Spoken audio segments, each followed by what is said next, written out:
Bagaimana status orang yang kerja di dinas pajak? Apakah termasuk dalam hadis membantu berbuat zalim yang dikecam oleh Rasulullah SAW, bukan golongan Nabi SAW?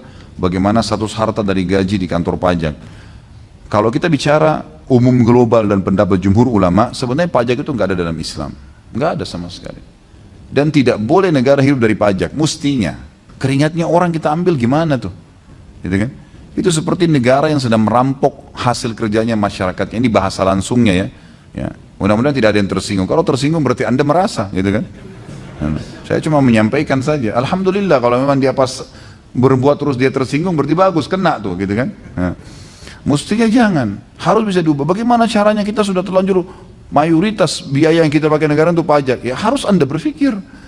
Untuk apa jadi pemimpin? 5 tahun dipimpinnya untuk memeras pemikiran, tenaga, menguras tenaga kita, pikiran, ide-ide, kembangkan. Bagaimana supaya bisa menjadi produktif? Bagaimana kita bisa menghidupkan? Bagaimana kita bisa memberdayakan? Mestinya begitu. Kalau tidak kita akan vakum terus nih, gitu kan? Saya tidak pernah temukan ada pendapat ulama yang mengatakan boleh penetapan pajak secara mutlak di sebuah negara. Itu tidak pernah saya temukan ada pendapat. Malah pendapat ulama umumnya melarang itu. Tidak bolehnya ada itu, gitu kan? Dan ada hadis yang berbunyi pemilik maks itu orang yang suka memungut ya bayaran-bayaran dari orang yang lewat, gitu kan? Kemudian seperti misalnya maaf teman-teman di bea cukai begitu, masuk barang lebih dari $1.000 harus bayar. Kenapa harus bayar, akhi? Orang kerja setengah mati banting tulang, dia beli barang untuk kebutuhan rumahnya, kita harus bayar ke negara. Kenapa harus bayar nih? Kan nggak nyambung itu ya. Harusnya biarin aja. Di zaman Nabi SAW orang bolak-balik keluar bawa barang di Madinah nggak ada masalah. Oh ini untuk kerapian larang saja masuk barang yang terlarang. Kalau barang boleh nggak ada masalah. Orang mau dagang, untungkan dagang itu, nggak apa-apa, gitu kan? Bisa saja hidup ekonomi di negara itu kan, dan seterusnya banyak hal lah sebenarnya. Ada sebagian ulama yang mengatakan ada satu celah di mana pajak itu nggak apa-apa, gitu kan? Pada saat pajak itu bukan ditetapkan oleh pemerintah, tetapi bukan ditetapkan secara wajib ya. Seperti kita kan wajib pajak. Dia bukan diwajibkan. Dia ditetapkan sebagai sebuah peraturan pemerintah, terbuka bebas, masyarakat siapa yang mau bantu pemerintah dengan pajak. Tidak dipaksa. Sebab kalau maksa ini nggak boleh. Memaksa orang mengambil hasil keringatnya nggak boleh dalam Islam. Tidak ada hak kita untuk itu. Tapi kalau diberikan kesempatan, siapa yang mau nyumbang silakan. Seperti misal Nabi SAW kalau mau berjihad, apa yang boleh lakukan?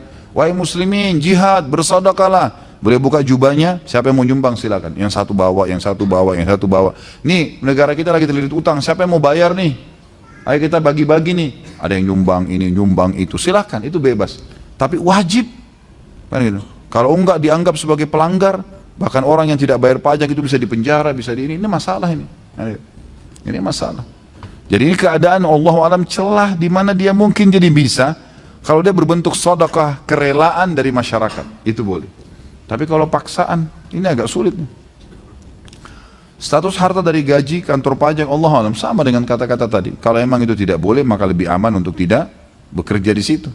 Kecuali tadi memang ya, masyarakat semuanya mengatakan kami mau bayar pajak, kami suka sedekah buat pemerintah. Memang pahalanya besar. Loh kok ketawa? Berarti nggak setuju ya? Bukan saya yang bilang ya. Anda lebih banyak suaranya dari saya. Nah iya, gitu kan? Kalau memang masyarakat bilang kami mau bayar demi untuk perbaikan infrastruktur lah, apalah, APBN lah dan segalanya, oke silakan, sedekah, bebas, pahalanya besar memang, karena jalan itu jadi amal jariah, pembangunan apa jadi amal jariah, memang begitu, gitu kan? Tapi kalau ditumpuk-tumpuk, kemudian mereka pesta-pesta dengan uang itu, pakai untuk ini hasil keringat orang, ini sama saja tanda kutip orang sedang memeras harta orang. Tapi secara kemasan, dengan kemasan, kesannya seperti tidak ada sesuatu yang haram di situ.